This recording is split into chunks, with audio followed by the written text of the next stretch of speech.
Nous allons prendre nos Bibles dans le livre de Luc, à partir du verset 11. Est-ce que je peux avoir 2 lecteurs? On va lire, c'est un peu long, du verset 11 au verset 32. Luc 15, 11 à 32.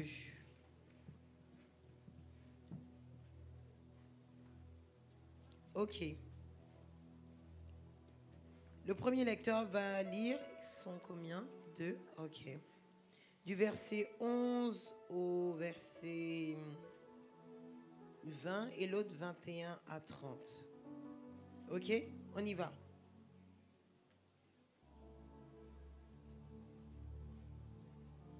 Luc 15, 11 à 20 et l'autre 21 à 30.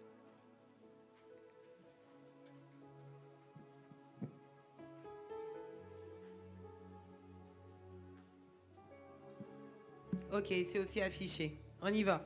D'accord. Luc 15, le verset 11 à 20. 11 à 20. Oui. Il dit encore, un homme avait 2 fils. Le plus jeune dit à son père, mon père, donne-moi la part de bien qui doit me revenir. Et le père leur partagea son bien.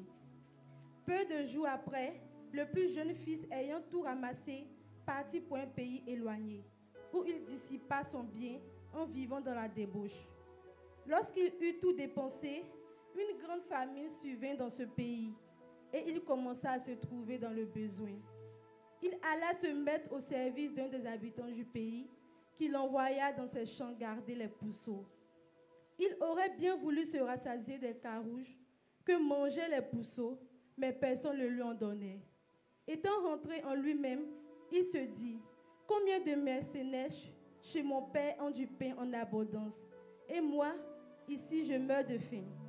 Je me lèverai, j'irai vers mon père, et je lui dirai, mon père, j'ai péché contre le ciel et contre toi.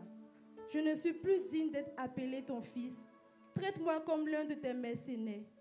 Et il se leva et alla vers son père. Comme il était encore loin, son père le vit et fut ému de compassion. Il courut se jeter à son cou et le baisa. Verset 21. Verset 21, le fils lui dit, mon père, j'ai péché contre le ciel et toi.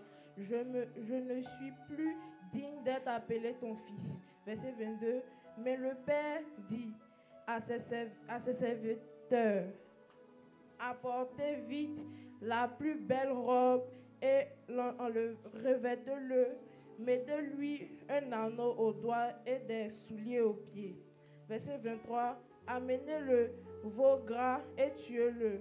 Mangeons et réjouissons-nous, car mon fils que voici était mort et il revenu à la vie. Il est revenu à la vie. Il est revenu à la vie.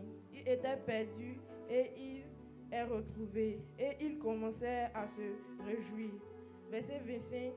Or, le fils aîné était dans les champs. Lorsqu'il revint et approcha de la maison, il entendit la musique et des danses. Il appela un des serviteurs et lui demanda ce que c'était. Ce serviteur lui dit, ton frère est de retour et parce qu'il l'a retrouvé en bonne santé, ton père a tué un veau gras. Verset 28, il se mit en colère et ne voulut pas entrer. Son père sortit et le pria d'entrer. Mais il répondit à son père, voici, il y a tant d'années que je te sers, sans avoir jamais transgressé tes ordres, et jamais tu ne m'as donné un chevau pour que je me réjouisse avec mes amis. Verset 30, et quand ton fils est arrivé, celui qui a mangé ton bien avec des prostituées, c'est pour lui que tu as tué le veau gras. Amen. Ok, on y va. 31. 31. Mon enfant lui dit le père, tu es toujours avec moi et tout ce que j'ai est à toi. Mais il fallait bien s'égayer et se réjouir parce que ton frère que voici était mort et qu'il est revenu à la vie. parce qu'il était perdu et qu'il est retrouvé. Amen. On va s'arrêter ici. On peut acclamer la parole de Dieu. Je dis merci à mes lectrices. Merci. Que Dieu vous bénisse. Amen, amen, amen. Donc, qui était au rendez-vous spécial hier? Donne un cocotin à celui qui n'était pas là. C'est quelle manière? Dis-lui c'est quelle manière. Levez ceux qui étaient là, levez-vous. Voilà, ceux qui n'étaient pas là, là. Attendez, j'ai bien... Non, faites l'inverse. Ceux qui étaient là, asseyez-vous. Ceux qui n'étaient pas là, levez-vous. Levez-vous, Haï. Maintenant, je veux comprendre. Vous ne saviez pas, waouh. C'était quoi? Ici, là, le groupe, c'était quoi? Le pianiste, il ne faut même pas mettre la musique. Attends-moi bien entendre. Hein? Vous ne saviez pas? Vous me regardez, Haï. Vous étiez au travail. Il y a des travailleurs ici. Où es-tu? Ok, toi, tu étais au travail, d'accord. Et puis, les autres? Au cours. Jusqu'à 18h30, là. Si c'était la canne, là, tu étais déjà au stade. Si on t'avait donné un ticket. Oui, et les autres là-bas? Bon, vous ici, qu'est-ce que vous avez pour votre défense? Mais regardez vos visages. Que Dieu vous pardonne. Asseyez-vous. Mais la présence de Dieu qui est douce comme ça, là, vous, samedi, tu es au soleil, au quartier, dans des moyens niam. On doit venir adorer Dieu. Qu'est-ce que ça veut dire? Comment on va? Dis à ton voisin, plus jamais ça. Hein. Non, le rendez-vous spécial, c'est le seul culte d'évangélisation vraiment que nous avons. Donc quand tu entends le rendez-vous spécial, c'est une occasion pour toi de changer la vie de ton voisin. Changer la vie des gars de ton quartier. Changer la vie. Toi-même, tu sais que évangéliser pour toi, ce n'est pas tellement facile. Mais au moins les invités là, c'est la moindre des choses. Et puis tu n'as pas trouvé quelqu'un qui vient, au moins toi-même viens tes pieds. Tu ne viens pas aussi. Que Dieu vous aide. Amen. Mais en fait, ayons l'habitude d'honorer les rendez-vous qu'on met en place. Ce n'est pas comme si c'est un jour qui est fun. Ou bien comme il n'y a que dimanche, je ne viens pas samedi. Tu n'as même pas le choix, tu dois être là. Que ce soit la dernière fois. Amen. Que ce soit la dernière fois. Et cette mentalité à le rendez-vous spécial, je dois être absolument là. Amen. Ce n'est pas optionnel. Ce n'est pas genre comme il y a dimanche, samedi, je préfère venir dimanche, comme ça, je ne paye pas le transport, je monte dans la voiture de maman. Ava que tu es. Une bibizo. Dis à ton voisin une bibizo. Non, ce n'est pas une bonne confession. Au nom de Jésus, détruis cette parole. Tu n'es pas avare. Tu n'es pas avare. Amen. Tu retiens un peu ton argent. Tu économises, tu gères. Alléluia. Alors, dans le livre de Luc, c'était le passage que Coach Moïse nous a partagé hier et on a vraiment été bénis. C'était très puissant. Maintenant, ce matin, nous allons revisiter ce passage qui nous parle donc d'un père qui avait 2 fils. On dit que le plus jeune est venu voir son papa pour dire « Bon, papa, la vie est belle, hein, mais donne-moi mon jet, je vais aller vivre ma vie. » C'était un boucantier, jet-setter, on l'appelait Blazer. Dis à ton voisin Blazer. J'étais là, je t'ai dit. Ah, c'est les Ivoiriens, ils aiment mentir. Je connais, je t'ai dit. Donc, il est venu voir son père qui avait assez d'argent. Il dit, donne-moi l'argent, je vais aller vivre. La vie qu'elle a là, on ne sait jamais. On ne sait jamais. Les choses vont vite, on ne sait jamais ce qui peut arriver. Il vaut mieux vivre le temps qui est là, là. Il y a une chanson qui dit ça, non? La vie qui est là, là. La vie qui est là, là. Oui, il ne sait pas. Ce qui est sûr, le gars, il a pris l'argent, il dit qu'il s'en va vivre. Effectivement, il a vécu. Les voitures, les go. Quand il arrive, on dit son nom, Blazer là-haut. Commence. Tu n'as pas un petit rite coupé décalé là?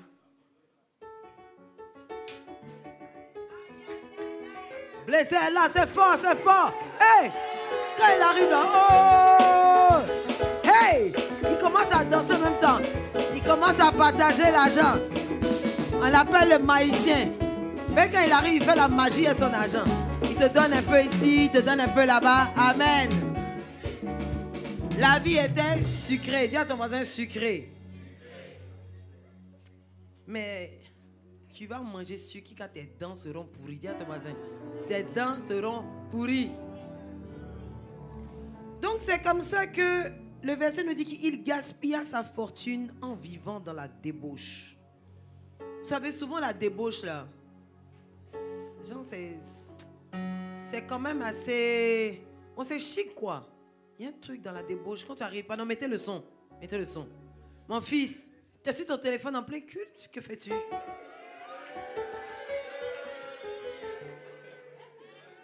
On dit, mets le son coupé décalé, tu fais quoi? Aïe. Et sur Amerigo.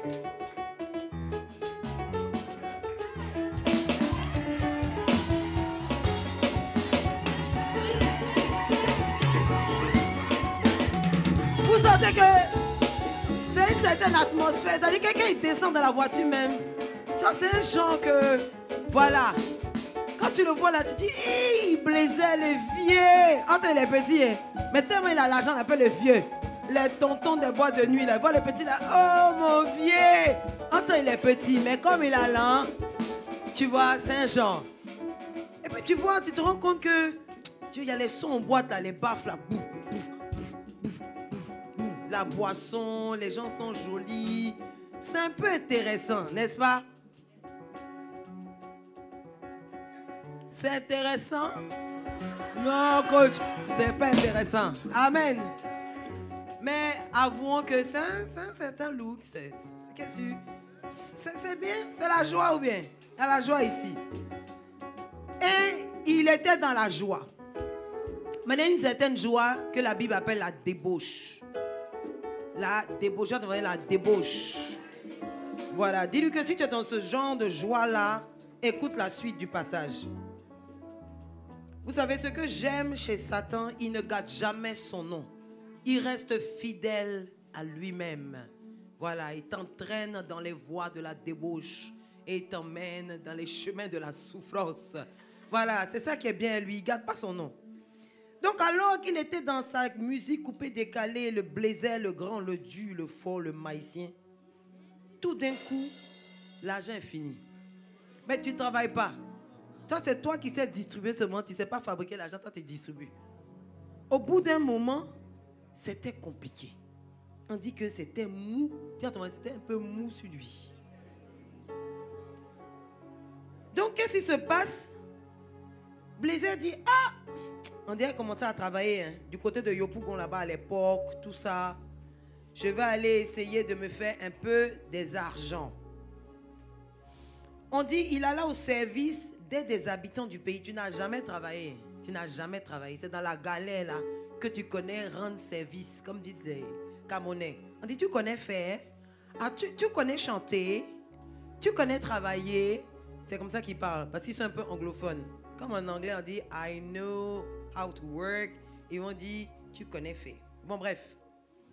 Donc, il alla se mettre au service, ça c'est au verset 19, non, verset 15, d'un des habitants du pays qu'il envoya dans ses champs garder les porcs. Et, dis à ton voisin, aïe. C'est pas mouton, c'est pas bœuf, c'est pas poulet. Hein. C'est pas quoi? C'est pas cabri. On était au Cameroun, on voulait manger cabri. On arrive au marché, cabri. Non, on ne vend pas ça ici. On veut les cabris, on ne vend pas ça ici. Ah bon, mon marchand dit, mais voilà ça. Ah, ça c'est la chèvre. Tu veux la chèvre? On dit, oh, c'est cabri. Donc lui, je ne sais pas si vous avez déjà vu une ferme à porc. Vous savez, je ne sais pas, poulet, déjà poulet même, ça sent quand même quelque chose. Bœuf, ça sent quand même quelque chose. Mouton, ça sent porc. Porc. Ça ne sent pas. C'est-à-dire que ça ne sent pas. C'est l'endroit même. Non, c'est pas une odeur. C'est ça. C'est-à-dire que quand tu arrives là, c'est pas comme si on dit, ah, ça sent, non. Ça sent pas. On est là. C'est l'endroit même qui est là. Et on dit, il aurait bien voulu se nourrir des caroubes que mangeaient les porcs. Hey! Hey! Donc, il voulait même manger ce que mangeaient les porcs. Tellement c'était compliqué. Porc mange quoi? Dis-moi, porc mange quoi? Porc mange poubelle. porc, il mange tout. C'est-à-dire qu'il mange viande, il mange poudre, il mange des fruits, il mange des... Vous savez, quand le poulet doit manger, le poulet, là, il fait ses pattes comme ça, il fouille. Le porc, lui, mange tout. Il mange tout, il mange bêtement, il mange. D'accord, ça, il y en a qui n'aiment pas manger là, mais nous, on le mange. On mange son braisé, son grillé, son sauté, revenu. Amen. Et on dit, il se mit à réfléchir. Bon, bref, il a vu qu'il est gâté. Il dit, c'est mieux d'aller chez papa. Mais là, j'ai cherché à travailler, mais le travail est trouvé là. Non, quand même, il ne faut pas exagérer, non. Ah, Blaise les grands. Actuellement, elle est dans la porcherie. Il y a un de ces gars qui passe. Non, le gars, il ressemble à Blaise, hein? L'homme qui est là-bas. Non, il est trop sale, c'est pas... On dirait qu'il ressemble à Blaise, hein? Tu vois le gars même là, il ne peut même pas croire tellement l'homme glorieux qu'il a connu, il ne peut pas le voir dans une porcherie. Qu'est-ce qui se passe? Blaise décide de revenir chez son père. Verset 20, il se leva et alla vers son père alors qu'il fut... Non. Il se leva et alla vers son père alors qu'il était... Voilà. Il se leva et alla chez son père. Alors qu'il était encore loin, son père le vit et fut rempli de compassion. Qu'est-ce que papa a vu? Puis la compassion montait dans son cœur. T'as dit, il a dû voir un gars bizarre. Il dit qu'au gardien, les voleurs là, j'étais calé. Et puis peut-être la démarche, on dirait Blaise, hein? Tu vois, il est sale, mais il a toujours sa démarche de bluffeur, quoi. Déjà, il est bizarre. Hein? Tu te dis, non, ça doit être les drogués du quartier. Mais quand il voit sa démarche, il voit sa silhouette, il reconnaît son fils. Et on dit que le père lui-même, il court à la rencontre de son fils. Les passages d'après, son père prend soin de lui. Son père donc lui revêt des habits neufs. Il lui donne un anneau, il lui donne des sandales. Et surtout, il lui donne le veau gras. Et en disant, mangeons et réjouissons-nous, car mon fils, voici, était mort et est revenu à la vie. Maintenant, le verset 25. Tu peux mettre le verset 25, s'il te plaît. Le verset 25 nous dit, or, le fils aîné était dans les champs. Dis, or. Or. Donc, depuis le début du film, là, on parle seulement de Blaise. Blaise a fait ci, il est venu ici, il a demandé, il a fait ça, il a galéré, il a fait... Le passage ne parle que de Blaise. Or, dit le verset 25. Or, le fils aîné était dans les champs. Mais tout au long du film, là, au début, on dit il a deux fils. Donc, on comprend, on se dit que, il a deux fils. Le premier, il est travailleur et vraiment, il fait des grandes choses. Il est entrepreneur, il est cadre, il est intelligent, tout ça. Et puis le deuxième, c'est un petit vagabond, voilà. Il a demandé l'argent. Non, on dit il a deux fils, c'est fini. Blaise est venu, Blaise a pris, Blaise est parti, Blaise a galéré, Blaise a pleuré, Blaise est venu, on l'a habillé, on a... Blaise.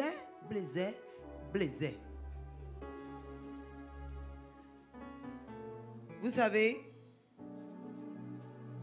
on est nombreux à être comme le fils aîné. C'est-à-dire, c'est toujours à la fin de l'histoire que nous, on apparaît. On est nombreux à être comme le frère aîné. C'est-à-dire que c'est comme si la vie t'a oublié. Beaucoup de choses se passent autour, par-ci, par-là, mais tu n'es jamais vraiment dans le film. Comme si tu n'existais pas, comme si on ne te voyait pas. Là où il y avait la bénédiction qu'on donnait, tu n'étais pas là. Là où il y avait l'héritage qu'on partageait, tu n'étais pas là. Là où on récupère, on va chercher, on fait une fête, on va tuer, tu n'étais pas là. La Bible dit qu'il était où? Dans les champs.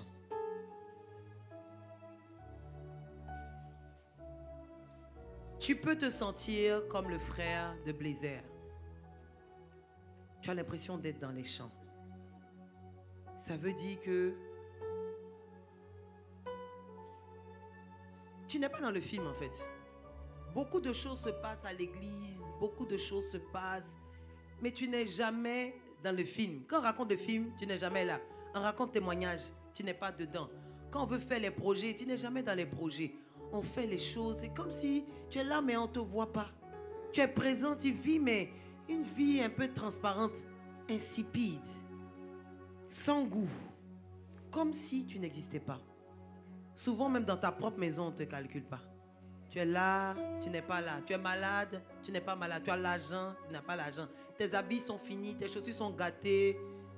Tu es dans les champs, en fait. Tu ne comptes pour personne.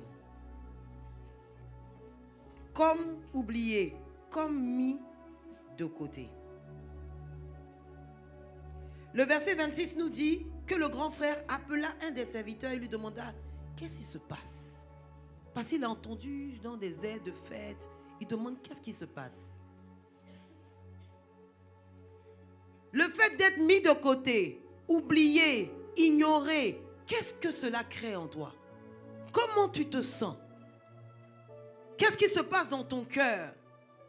Quand tu te rends compte que tu es toujours à l'écart du film, tu es toujours mis à l'écart. Même quand Dieu bénit, tu n'es pas dedans aussi. Les gens ont les dons spirituels, font les actions, tu n'es pas dedans aussi. Les gens font ça, tu sens qu'il y a de l'action, on dit, il y a des choses quoi. L'Esprit de Dieu, on dit, ah, Bloom grandit, et les gens ont la puissance. On ne voit pas ta puissance aussi. On dit, ah vraiment, les gars sont chauds, ils évangélisent. Toi, tu n'es pas chaud aussi. Tu sens que tu es dans le groupe, les gens font ouh, toi tu es là. Mais la chaleur là, les gens, tu ne sens pas. Il y a des fois même là, vous allez en groupe quelque part, tous tes amis se convertissent.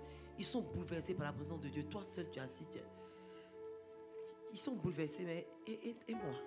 Tu n'es pas bouleversé aussi quoi. Des fois, tu fais semblant, genre, oui, c'était fort. Quand on dit c'était fort, la puissance, hein, tu n'as rien senti même. Tu n'as rien senti. Pour moi, Dieu était là. Tu fais ça, oh. On sent que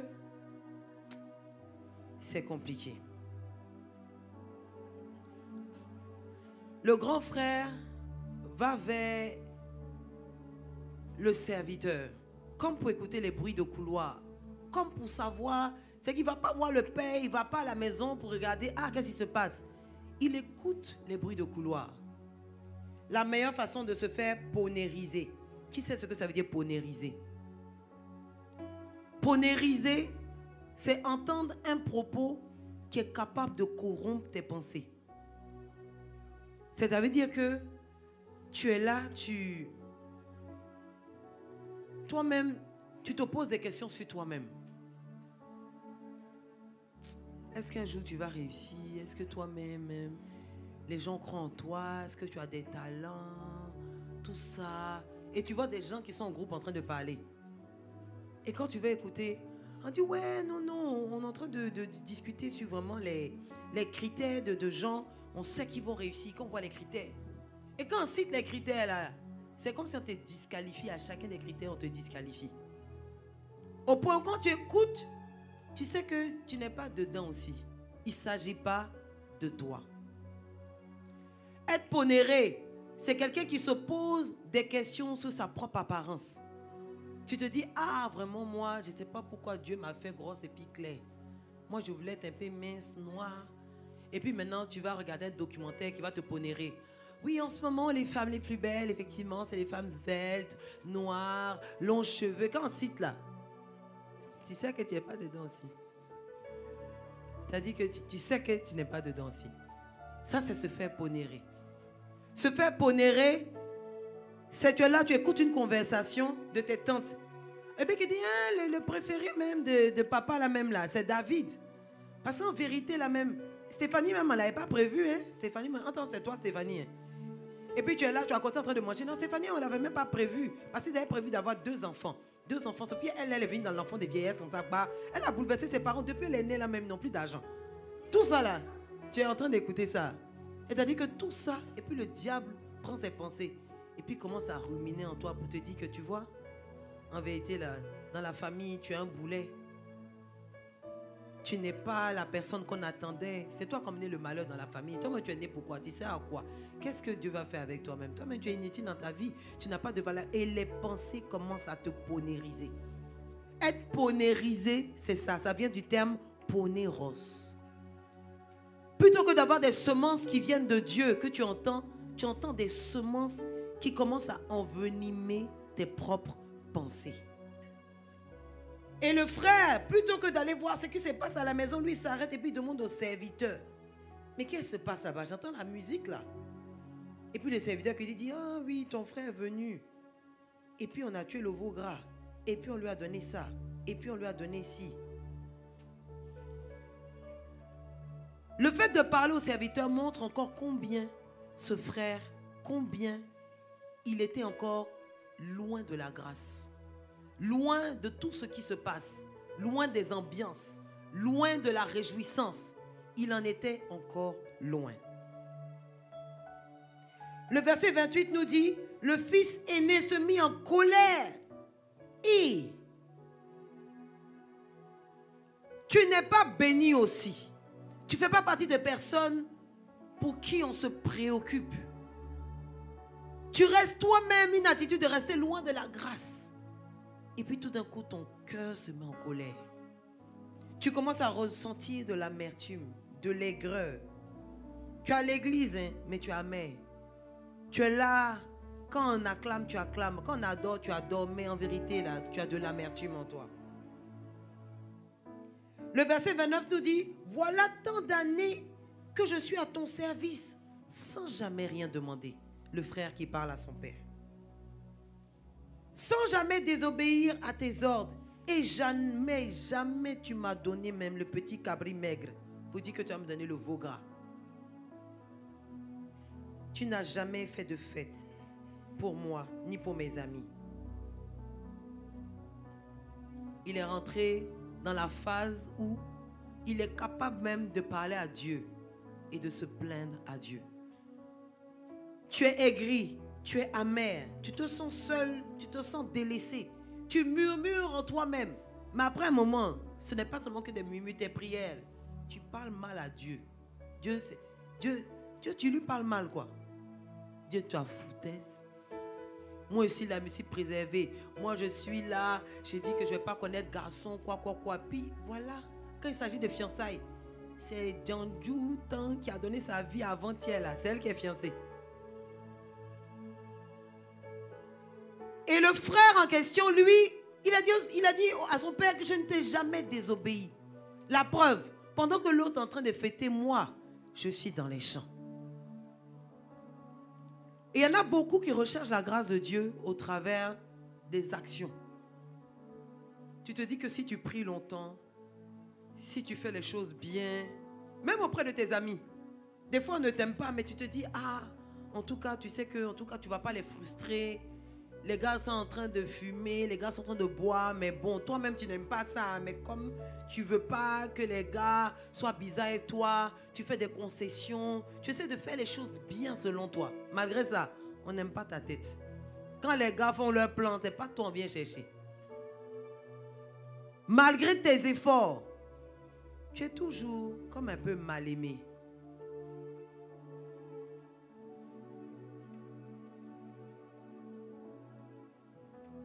Vous savez, il y a une vérité que Blazer avait compris. C'est vrai, c'est un boucantier jet-setter. Déjà dans la Bible, le jet-set était déjà né. C'est vrai, il était insouciant. Il n'était pas concentré. Ce n'était pas quelqu'un qui pensait à son avenir, non.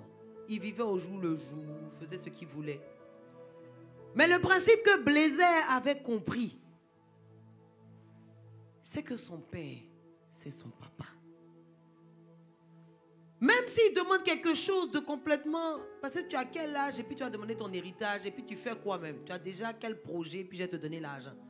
C'était comme quelque chose d'incongru. Ça veut dire que ça sort de nulle part. Peut-être même il ne croyait même pas que son papa lui donnait même. Il est venu tester. Puis quand son papa a dit oui, tu vas me donner. 34 millions, tu vas me donner. Son papa dit oui, c'est ton héritage. Peut-être qu'il ne lui croyait même pas. Mais ce qu'il avait capté, c'est que quand tu demandes quelque chose à ton Père, il te donne. Il te le donne. Contrairement à son grand frère, qui lui était, je fais bien, j'agis bien, je suis correct. Mais on sentait qu'il le faisait avec un petit cœur intéressé. Papa va me regarder, j'aurai de la valeur à ses yeux. Il va savoir que c'est moi qui ai nettoyé toute la maison. Là. Tu te fatigues, tu nettoies la maison. Quand on se lève, tu as tout nettoyé propre, hein. Tu as oublié un verre. C'est qui a fait ça? Qui a nettoyé? Mais toi, mais tu fais quoi même dans la maison là même? Tu fais quoi même? Entends, tu as dit que toute la maison, hein? Le petit verre tu as laissé là. Mais c'est n'importe quoi, mais tu es bête. Mais tu es inutile. Mais vraiment, on ne peut pas compter sur toi. Tu n'es pas capable de... Toi, tu es une femme, tu ne peux pas nettoyer la maison. Tu es une femme, tu ne peux pas nettoyer la maison. Mais toi, mec, tu dois te marier. Entends, tu as nettoyé la cuisine, tu as nettoyé la terrasse, tu as nettoyé, mais le petit verre, tu as oublié là. Dis à tes voisins, Dieu est avec nous. Ce matin, je suis venu un peu te choquer. Je veux que tu te réveilles. La Bible nous dit que le royaume des cieux est forcé et ce sont les violents qui s'en emparent. Dis violent. Dis violent. Tu peux avoir l'impression que Dieu t'a oublié. Tu peux avoir l'impression que Dieu est sourd à tes prières. Tu peux avoir l'impression que Dieu ne t'exauce pas. Tu peux avoir l'impression que tu es mis de côté. Mais en vérité, on parle de surabondance divine, mais tu regardes même dans ta vie, là même, il n'y a même pas d'abondance. On dit qu'il y aura surabondance. Tu ne reçois rien de Dieu. Pourquoi? Parce que tu fais comme ce frère. Tu ne vas pas te décourager. Tu ne vas pas être abattu pour quelque chose que tu as déjà reçu. Je veux donner l'histoire de cet héritier-là qui a perdu son père qui était très croyant. Et au moment de donner l'héritage, on a donné telle chose à sa nouvelle femme, on a donné telle chose, et à lui, on donne une Bible. C'est-à-dire que de tout, son papa a peut-être, je ne sais pas combien de voitures, sa maison immense, mais à lui, on donne une Bible. Il dit que son papa a foutaise. Son papa a un petit mot, le plus grand des trésors, papa, Bible. Il est allé là-bas, il a jeté la Bible. Tout l'argent que tu as là, moi, c'est trésor, ça là, c'est ça là, moi, tu vas me donner. Complètement découragé. Et finalement, qu'est-ce qui s'est passé? Un jour, alors qu'il était vraiment dans la galère, il s'est dit, il va lire la parole de Dieu. Il va essayer de se... Il avait besoin de parler à Dieu. Il ouvre la parole, il ouvre la Bible. Et quand il ouvre la Bible, il y a comme un gros creux comme ça à l'intérieur de ce livre-là. À l'intérieur duquel il y a une boîte. Il ouvre la boîte. C'était la clé du coffre de son père, où il y avait toutes les propriétés, les voitures, les maisons. Mais il est resté combien de temps sans emploi? Combien de temps sans abri? Galérer, manger comme les gars qui n'avaient rien dans le quartier, parce qu'ils pensaient qu'ils n'avaient rien. Vous savez, souvent, Dieu nous a déjà tout donné. Dis à ton voisin, il t'a tout donné. Mais parce que tu penses que tu n'as pas, tu vas prendre le Warren alors que tu as une Lamborghini qui t'attend. Tu peux être là, commencer à être dans une situation compliquée pour tes études. Alors que l'exaucement de ton visa pour faire tes études dans un pays, le Seigneur a déjà disposé. Que nous dit la parole de Dieu? Matthieu 7,7. D'abord Matthieu 11,12. Le royaume des cieux est forcé et ce sont les violents qui s'en emparent. Le prince de paix est venu dans ce monde pour proclamer le bonheur aux hommes et la paix sur la terre. Il est venu pour proclamer le bonheur aux hommes et la paix sur la terre. Ça veut dire que ce que Dieu veut, c'est que tu sois un sujet de louange. Que ta vie soit un témoignage vivant de la bonté de Dieu. Quel intérêt Dieu a à te voir galérer, pleurer, mis sur le côté? Souvent nous-mêmes, comme le frère de Blazer, on se met de côté par rapport à la grâce. Souvent il y en a, ils viennent dans la présence de Dieu, tu ne demandes rien à Dieu. Oh seulement je t'adore. Oh seulement je t'adore. Regardez ce que la Bible nous dit. Jacques 4 verset 3. Vous demandez et vous ne recevez pas parce que vous demandez mal dans le but de satisfaire vos passions.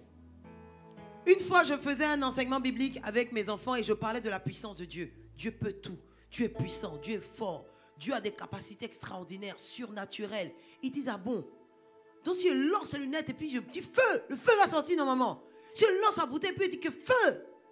Et puis il lance feu, ça retombe. Mais il est où Dieu? Il dit, fils, tu as lancé feu là, allez où avec? Ça là, Dieu va faire quoi de feu? Non mais j'ai dit feu. La parole de Dieu, elle s'actionne dans l'action. Qu'est-ce que tu vas accomplir dans ta vie? Qu'est-ce que tu veux que Dieu fasse pour toi? Tu n'as aucun projet. Tu n'as aucun sujet de prière. Tu es là seul et puis toi seul, comment j'ai dit? Quel français j'ai dit? Tu voulais dire que tu t'ensolites. Tu t'ensolites, Non. Tu te mets seul. Tu t'isoles, merci. Tu t'isoles. Toi seul, tu as un film. Mon papa m'aime pas, ma maman m'aime pas, mes études ça réussit pas. Même si c'était vrai. Même si c'était vrai. Vous savez, l'état de cœur de Blazer, il avait un cœur qui était jeune. C'est pour ça que Dieu nous demande d'avoir toujours un cœur d'enfant. Le cœur d'enfant, il peut être un peu bête, il fait des fautes, mais il est dans l'action. Il n'a pas peur de demander, de redemander. Son frère, il avait un cœur de vieux. Les cœurs de vieux, il est déjà découragé. Il n'y a rien, mais il est déjà découragé. Tu as déjà, son papa lui demande, est-ce que tu as déjà demandé le veau gras? La puis il dit, il ne te donne pas. Mais lui, il dit, mais toi-même, tu vois qu'il travaille, tu ne peux pas me donner. Si dans ta vie, tu raisonnes comme ça que Dieu, tu vois que je me préserve, tu vois que j'ai pris, toi-même là, tu ne vois pas ma situation, tu ne vois pas ma situation. Dieu, il voit un aveugle, Jésus passe, il voit l'aveugle, ses yeux sont pourris, il y a des trous dedans. Il dit, qu'est-ce que tu veux que je fasse pour toi? L'aveugle a envie de dire, mais tu ne vois pas. Mais pourquoi Dieu pose cette question? Dieu a besoin que ton cœur s'exprime. Dieu a besoin que ton cœur parle. Dieu a besoin que ton cœur, même des fois, quand c'est compliqué, tu viens, tu dis à Dieu, c'est gâté, c'est bizarre même. Je me sens vraiment seul. Je sens que quoi? Seigneur, je veux avoir des amis de qualité. Seigneur, mais vraiment, aide-moi à comprendre. Je vais à l'école être un peu plus brillant. J'ai des difficultés à m'organiser. Dieu, c'est ton Père. La volonté de Dieu pour ta vie, c'est que tu aies du succès et que tu réussisses. La volonté de Dieu pour ta vie, c'est que tu sois heureux, que tu aies du bonheur. La volonté de Dieu pour ta vie, c'est que tu sois quelqu'un qui soit épanoui. Quand tu sais que tu n'es pas dans ce schéma, il y a quelque chose qui cloche. Dis à ton voisin, il y a quelque chose qui cloche. Dans les choses qui clochent, soit tu ne demandes pas, parce que souvent, on dit que Dieu sait, Dieu sait, Dieu sait, Dieu sait. Dieu a besoin que tu lui parles. Dieu a besoin que tu exprimes l'état de ton cœur, l'état de ta vie. Il le sait pourtant. Hein. Mais en fait, souvent, c'est comme si les anges sont au ciel et puis sont... Dis un petit mot. Dès que tu dis un mot, là, on dégaine, on arrive. Maintenant, tu es là. Hey. Hey. Hey. Entends les anges au ciel seulement. Parle. Dis seulement. Dis. Hey. La vie n'est pas facile, hein? La vie n'est pas facile. Et puis tu confesses ça. Hey! Dis à ton ami le mental d'Oufoui. Et un mental qui te donne de manger la surabondance. Ne sois pas comme celui-là qui veut tellement bien faire. Dieu sait, Dieu n'a qu'à faire, Dieu n'a qu'à me donner. Dieu ne va pas te donner tant que tu auras cette position. Dieu ne va jamais t'abandonner. Dieu n'abandonne jamais. Dis à ton voisin, Dieu n'abandonne jamais. La Bible nous dit qu'il ne fait acception de personne. Ça veut dire qu'il n'oublie personne. Dieu, il te donne la capacité de manifester la fidélité qu'on appelle aussi pistos. Ça veut dire que la foi qui est capable d'endurer, de croire jusqu'au bout. On a parlé de la foi pistis. On a dit que la foi pistis, c'est la foi qui croit. Mais la foi pistos, elle croit malgré les situations. Elle croit malgré le temps. C'est une foi qui persévère.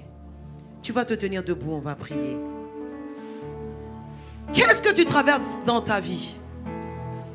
Dieu ne veut pas que cette année de surabondance puisse outrepasser ta vie. Dieu ne veut pas que tout ce qu'il a réservé dans le ciel pour toi, toutes les richesses, les grâces, les faveurs, ne restent bloquées dans cette maison de trésors sans que quelque chose ne se passe. Dieu veut maintenant que tu parles. Élève la voix et parle au Seigneur. Je ne sais pas ce que tu vis. Je ne sais pas ce que tu traverses. Je ne sais pas ce que les gens t'ont dit. Mais Dieu dit que tu es une merveilleuse créature. Dieu dit que tu es magnifique. Dieu dit que tu es intelligent. Dieu dit qu'il a des projets pour toi. Élève la voix et prie maintenant.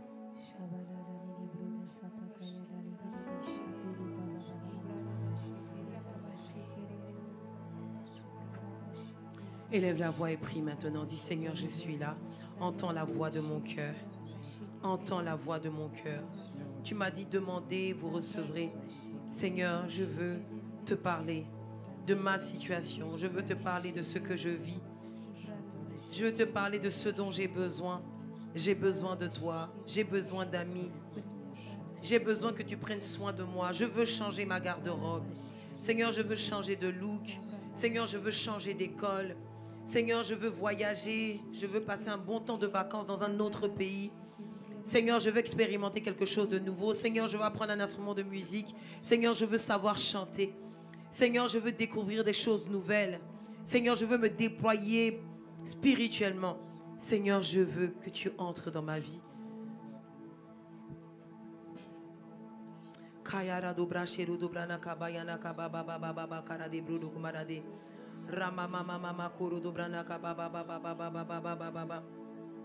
Je veux t'exprimer mon désir, celui de t'adorer, mon Dieu. Tu connais?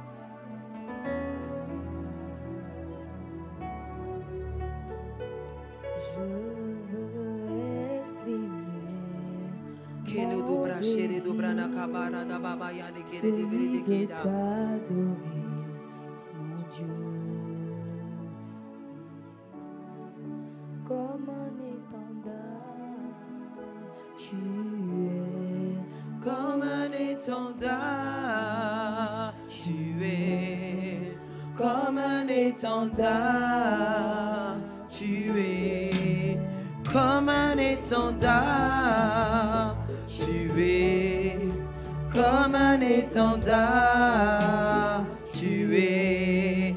Comme un étendard, comme un étendard, Comme un étendard, tu es comme un étendard, comme un étendard, Seigneur, comme un étendard, comme un étendard, Jésus, comme un étendard, comme un étendard, pour ma vie, comme un étendard, comme un étendard, pour mon cœur, comme un étendard, comme un étendard, et comme un étendard. comme un étendard. L'étendard, en fait, c'est comme un emblème qui permet de savoir dans une armée de quelle armée tu es. Dieu est ton étendard. Tu fais partie de son armée. Tu portes son emblème. Ce que Dieu veut, c'est que tu rayonnes. C'est que tu sois heureux, que tu sois heureuse. Dieu veut te délivrer de la tristesse. Dieu veut te délivrer de l'amertume. Dieu veut te délivrer de la solitude. Dieu veut te délivrer de toutes les mauvaises pensées qui te font te voir toi-même comme un personnage oublié, comme un personnage mis de côté. Dieu ne t'a pas oublié, il a un plan pour ta vie. Dieu ne t'a pas oublié dans cette année de surabondance. Il a un plan pour ta vie. Ce message vient te réveiller afin que toi aussi tu aies ta part de veau gras, afin que toi aussi tu aies ta part de célébration, que tu n'entendes pas seulement les bruits de couloir, que tu n'entendes pas seulement le son des témoignages des autres, mais que tu as un témoignage à donner en cette année. Élève la voix, dis Seigneur, oh oui, il s'agit de moi. Oui Seigneur, il s'agit de moi. Cette année ne passera pas sans que tu m'aies béni en surabondance. Le overflow est mon partage. Keredo brashaka baba baba kerede. Hey araba broche kebiana kababa baba baba. Hey araba broche kebiana kababa baba baba. Keredo basheana kabayare. Hey akaba baba baba baba baba korede. Rebeyo no kobayarade.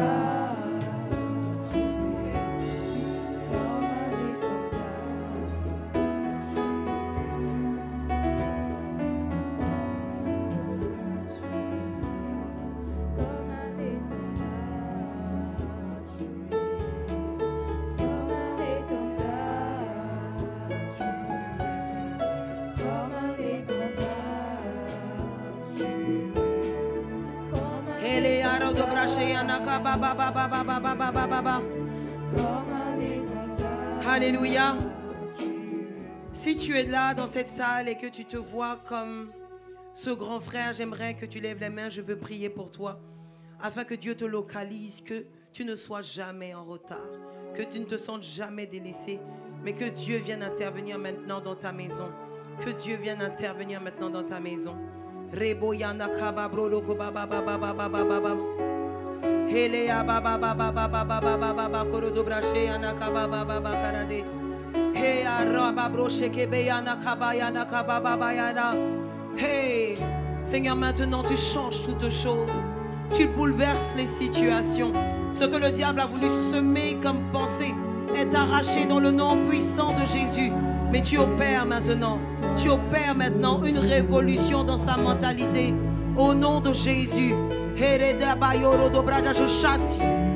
Je chasse toute pensée captive. Je chasse toute pensée captive. Tout raisonnement qui ne vient pas de toi. Tout raisonnement qui ne vient pas de toi. Dans le nom puissant de Jésus. Est-ce que tu peux pousser un grand Amen? Amen. Merci Saint-Esprit parce que tu es là présent. Lorsque nous t'invoquons, tu opères et tu agis. Dieu veut faire une œuvre nouvelle. Et il ne veut que quiconque soit mis en marge. Amen. Dieu veut agir, tu peux te rasseoir. Dieu veut agir dans ta maison. Dieu veut agir dans ta vie. Et le témoignage de surabondance sortira de toi. Dis Amen. Amen. C'est de toi qu'il s'agit. Et vous savez, les meilleurs candidats pour le Seigneur Jésus, c'est ceux qui ont le profil le plus compliqué. Compliqué. Quand on regarde ta vie, là, on sait que c'est compliqué, mélangé. Mais c'est là que Dieu vient se glorifier. Si ta vie est mélangée, le Seigneur est en train de courir vers toi. Et je veux vraiment que tu gardes cette image des anges qui attendent que tu actionnes une parole pour opérer dans ta vie. Ils attendent que tu actionnes une parole. Ne te lasse pas de parler au Seigneur. Ne te lasse pas de lire sa parole de Dieu et de déclarer des paroles sur ta vie. Alléluia. Et si tu es là dans cette salle et tu sais que tu as besoin de faire la paix avec Jésus, tu sais que tu as besoin d'aller dans une connaissance plus grande de cet amour que Jésus t'offre. Si tu veux donner ta vie au Seigneur Jésus ce matin, je veux que tu te tiennes debout. Je veux prier pour toi. Tu es là dans cette salle, tu sais que tu dois faire la paix avec Jésus. Tu sais dans ton cœur que Dieu t'appelle, il y a quelque chose qui te pousse. Tu sais, je veux que tu te tiennes debout, je veux prier pour toi. Parce qu'aujourd'hui, c'est un rendez-vous divin. Alléluia. Dieu veut opérer encore dans ta vie, il veut faire quelque chose de nouveau. Un changement nouveau. Alléluia. Que ton nom soit glorifié, Jésus. Que ton nom soit glorifié, Jésus.